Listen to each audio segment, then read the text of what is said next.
अतिशय समाधान आहे की शिर्डीमध्ये महायुतीचे नगराध्यक्ष जयश्रीताई थोरात यांनी आपला आज पदभार स्वीकारला आहे. आणि त्याचबरोबर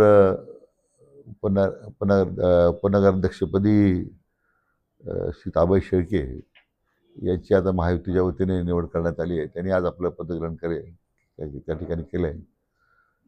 आणि दोन स्वीकृत सदस्य आपण घेतलेले आहेत. एक धनराजजी कोटे आणि एक आपले बाबू म्हणून आहेत, आपले अब्राम म्हणून मुस्लिम समाजाचे कार्यकर्ते आहेत. शिर्डीच्या जनतेनं एक ऐतिहासिक कौल या निवडणुकीत दिला आणि 100% यश या निवडणुकीत महायुतीला दिलेलं आहे. राहत्याच्या नगराध्यक्षपदी डॉक्टर स्वाधीन गाडेकर हे आपल्या भारतीय जनता पक्षाचे उमेदवार होते. त्यांनी आज पदग्रहण स्वीकारलं.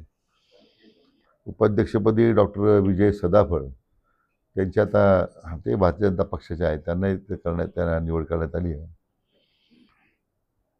स्वीकृत सदस्य म्हणून त्या ठिकाणी प्रवीण लोणवाल आणि श्वेत बोठे हे दोन सदस्यांची निवड करण्यात आली आहे. सुदैवानं भारतीय जनता पक्ष आणि इतर मित्र पक्षाच्या सहकार्याने हे मोठं यश या निवडणुकीत मिळालं. आज या यशामध्ये दोन्ही गावचे मतदार जे आहेत, ग्रामस्थ आहेत, त्यांचा मोठा सहभाग राहिला. राज्याचे लोकप्रिय मुख्यमंत्री माननीय देवेंद्र फडणवीस यांच्या नेतृत्वाखाली हे जे मिळालं यश आहे हे आपल्या देशाचे लाडके प्रधानमंत्री आदरणीय नरेंद्र मोदीजी आणि आपले कणखर गृहमंत्री माननीय अमित शहा यांना हे यश मी त्यांच्याकरता त्यांचं यश असं मी मानतो.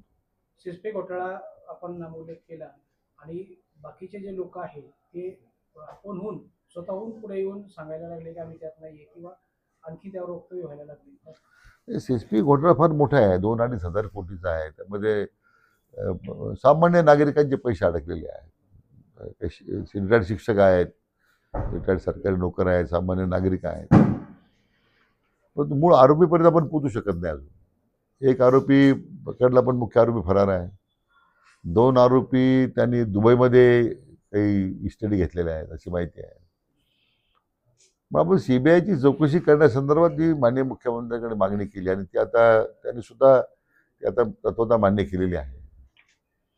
आता काही जे महाभाग आहे ते त्यांना त्या स्वतःच भीती वाटायला लागलेली आहे, स्वतःच खुलासे करायला लागलेत. आमचा काही संबंध नाही.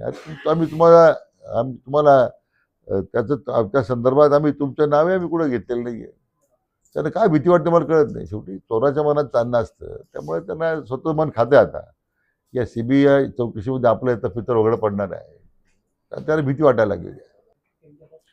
अहिल्यानगर महानगरपालिकेमध्ये तर ऐतिहासिक विजय आमच्या भारतीय जनता पक्ष राष्ट्रवादीला काँग्रेसला मिळणार आहे.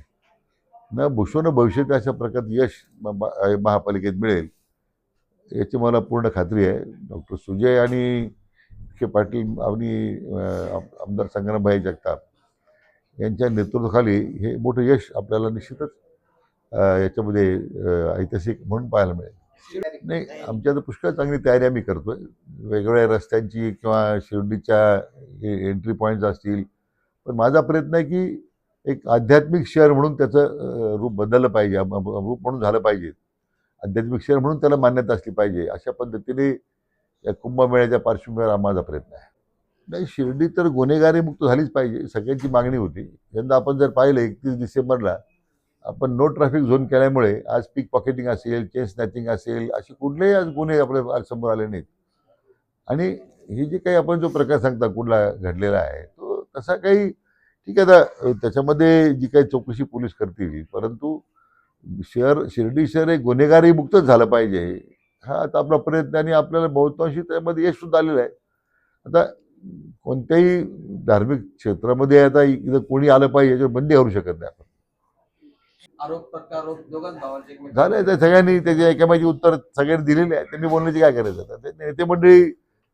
नेते मंडळी होणारे आरोप हे निश्चितच देवेंद्रजी फडणवीस साहेबांच्या आमच्या पक्षावर आरोप हे कोणी सहन करणार नाही. पण माननीय मुख्यमंत्री महोदयांनी अतिशय व्यवस्थितपणे त्यांचं जे समोरच्या लोकांचं जे खरं रूप जे आहे ते जनतेसमोर मांडलेलं आहे की किती ढोंगी लोक आहेत इतकं स्पष्टपणे या व्हिडिओमध्ये आज लोकांनी पाहिलेलं आहे.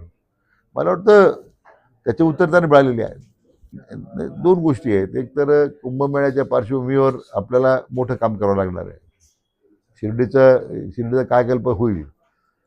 दुसरं आपण जे म्हणता गुन्हेगारी मुक्त करण्यासंदर्भात निश्चितच त्यांचा अनुभव उपयोगात येईल आणि प्रशासनसुद्धा अति सतर्क झालेलं आहे. मला वाटतं काही महिन्यांमध्ये आपल्या लक्षात आलं असेल की बहुतांशी गुन्हेगारी जवळजवळ शिर्डीची कमी झालेली आहे.